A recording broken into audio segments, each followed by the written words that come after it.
My name is Trish Strom, and I work at NDSU in the nursing school. I teach the street smarts of nursing in their senior year, and I'm lucky to do so.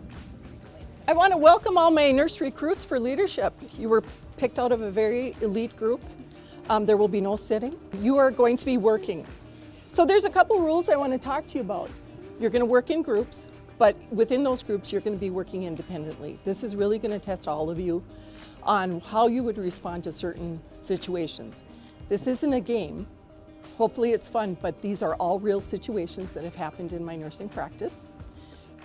You're going to have to think through, how am I going to handle this, right? You can only have two things, your piece of paper and your pencil or pen. No cell phones. Can't carry a cell phone on your shift, can you? Nope. You're going to be moving, and you need to move with intention. The other thing is, you're on stage for every part of this assignment. What does on stage mean again? Patients and visitors can hear you, see you. So even in the hallway, it's full of visitors walking around and families of the patients you're taking care of. So be mindful about what you're looking like, what you're saying. Are you huffing and puffing? You know, those kind of little things. I mean, people pick up on every bit of that. I'm one of the people that might surprise you. I did not love nursing school. How's everyone feeling today? All right. Glad I had my coffee. Glad you had your coffee. Yep. And I'll tell you exactly what kept me in there. I quit nursing school in my junior year for a day. And I meant it. All right. Proceed to the appropriate station. Good luck. So I got called to the dean's office, and who's sitting at the end of the table is but my mother. And I thought, okay, I'm an adult now, and I'm gonna lay the ground rules right here. And I said, you know, Mom, I see you sitting, and I'm glad you're here. I'm gonna request that you don't say a word. This is my business. If you can be supportive of me, that's so great.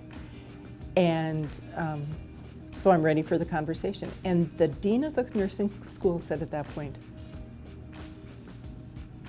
what a great nurse you're going to be. I think it's just always helpful to know that every one of us is capable of being great leaders, and every one of us is capable of pulling the ship down. So it is intentional work that you do every day to make sure you're on the side of providing good leadership, excellent patient care. Because I would love to tell you, I've never made any of these mistakes. I've made all of them. And so after practice for 32 years in the hospital, now to have the opportunity to teach young nurses, it's just really kind of come full circle for me. And so a lot of my past experience really has molded how I approach my classes now. Who wants to go next? I can take one. Okay. You're approaching the end of your orientation. Your preceptor tells you that you're doing well, but your gut tells you you aren't doing so well. You see other nurses getting more advanced assignments. You find that you're having the same assignment day after day. So you don't think the feedback and what you're feeling are consistent. So Ellen, what are you going to do? I would probably ask, are you sure there isn't anything that I could improve upon? You know, I've progressed through nursing in many different roles, and I've really come to that whole idea about really supporting the next generation and creating a legacy. And the legacy isn't going to be about me, but it's going to be about the fact that I gave people room to grow and be who they were and be their best in my classes and as a nurse. So who's that lucky, right?